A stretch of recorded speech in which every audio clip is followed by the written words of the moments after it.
So Companion, this is a sort of low-key sci-fi thriller that dropped at the end of January. They've been promoting it for a couple of months. It's the feature-length directorial debut for Drew Hancock. This is his first feature-length film. He's done a lot of work in television over the past few years, but this is his first directorial feature film. And Companion, this is sort of now coming in at the tail end of Dumpuary. I talked a lot about Dumpuary last week and some of the not so great movies that we've gotten over the past few weeks. It's typically a more low-key year that's highly driven and focused more on the award show films that dropped at the end of last year. But Companion is now sort of coming out to get us ready, I guess, for the Valentine's Day season and get us ready for sort of a romantic love story that has a little bit of a twist a part of it. But it does have, somebody who's notable, Jack Quaid, who, if you watch The Boys, you'll notice Jack Quaid. He's also been in a few other movies like Scream as well. And then Sophie Thatcher, who's coming off of Heretic from last year, which is, definitely one of the more well-received horror thriller films of 2024 as well. And now they're teaming up here to tell this new story in Companion. So we got a chance to check this out this past weekend as it dropped. And I'll pass it over to you, man. What did you think about this brand new movie, Companion? I was really interested to see Companion. To be honest, I probably only seen the trailer like one time. I tried to go in as blind as possible. Feel like one of those films where you watch the trailer and you're like, it feels similar to like Don't Worry, Darling. You're like, okay, I see this is one of those what the hell's going on kind of movies. Let me not read too much into it and see, what's going on here. And Companion ends up, being I think a fun film that has DNA of other AI films in it.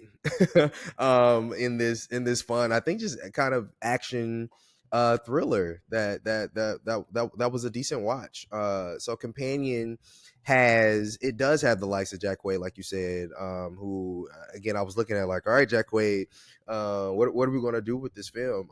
And by the end of it, I think I left somewhat satisfied. I don't know if this is necessarily a movie that I would watch a ton of other times, and the reason for that is it has this storyline that I won't spoil, but if it kind of similar to when I watched Blink twice. It feels like something I've seen before. Like there's just a lot of DNA in here that I'm like, this is cool. I like the idea, but I've seen a lot of this before. Does that take away from the enjoyment watching it? Not completely. Like I still have fun. There's still a lot of moments. It's still a really good, I think, movie to see in a crowd, specifically a crowd who also kind of goes in blind. It's like, okay, cool. This can be a fun film.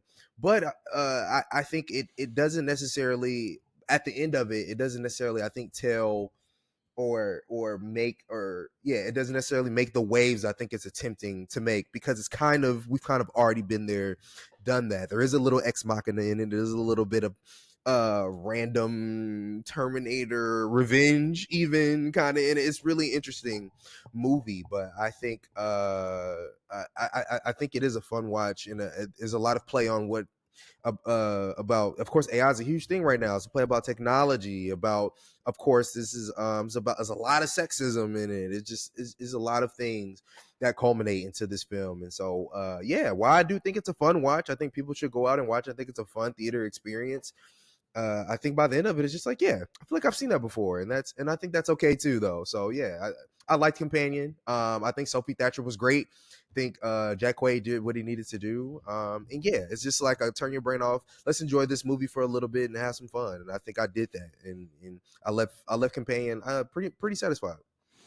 I do think that Companion is best enjoyed knowing as little about it as possible. And they've done a good job with the marketing to not really reveal what the film is about. They've been very, very strategic about the placement of certain shots and the meaning behind them, and ultimately what the story is that they're telling here, because I watched the trailer maybe like once or twice just passively in a movie theater. Didn't really understand what the story was, and that's how I wanted it. And there were a couple of surprises in the story that I did not see coming that were good. They were fine. They were fine sort of pivots and twists that happened in the middle of the story to kind of just throw you off your scent in terms of what you thought was happening.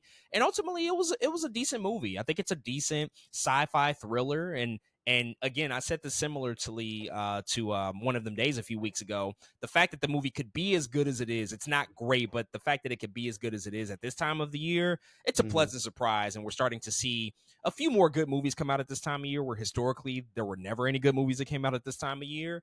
And ultimately, I walked away thinking like, oh yeah, this is fine, but it is something that's been played on and done many times before. This is RoboCop. This is the Stepford Wives. This is the Hmm. Terminator. Like, these are concepts that have been just done a lot of times in different ways, no doubt about it. The AI aspect of this movie is a little bit more prescient and current to what we're Hmm. dealing with, but we've seen conversations within movies talking about artificial intelligence and technology and the takeover of what that looks like. And if it wasn't that, then we've also seen stories about gender roles and women Hmm. having to be submissive and being in very toxic relationships. We've also seen countless movies about that. That's where the Stepford Wives element comes in, the Yeah. control aspect, and Hmm. people that have to be subservient, all those different ideas and things of that nature. So it's been done a lot. And so what they tried to do here was something a little bit original, take some of those things that we're familiar with and add a little bit of a twist to it. And I think that they were pretty successful. This movie is best when you're focusing on the performances of Sophie Thatcher, who's incredible. She's amazing. She's great in this movie. She was great in Heretic, and she's great in this one, emerging Yeah. as a very She prominent cooking. new scream queen right now at this moment. So I love the trajectory that she's taking. And Jack Quaid as well. He knows how to play the type of character that he's been playing in a few different things really well. A little bit of a wormy guy, and I think that he can play that Hmm. really good, and he does that again here in a very effective way. And so I liked what he did here. So those are the best reasons I think to enjoy this movie. There is a little bit of comedy, a little bit of violence, blood, gore, some sci-fi stuff. It has a lot of genres incorporated in it, so it kind of gives something to everybody. If you're looking for just an unexpected sort of thriller to go check out at the movie theaters. And so I would recommend it based on that, but just be sort of thoughtful about the idea that this is something that you've probably seen before, done in different Hmm. ways, but it is a somewhat familiar topic that's been addressed in other films before, but doesn't take anything away from it nonetheless. And so, folks, those are all of our thoughts on the brand new film Companion. If you checked it out this past weekend, hit us up and let us know what you think about it.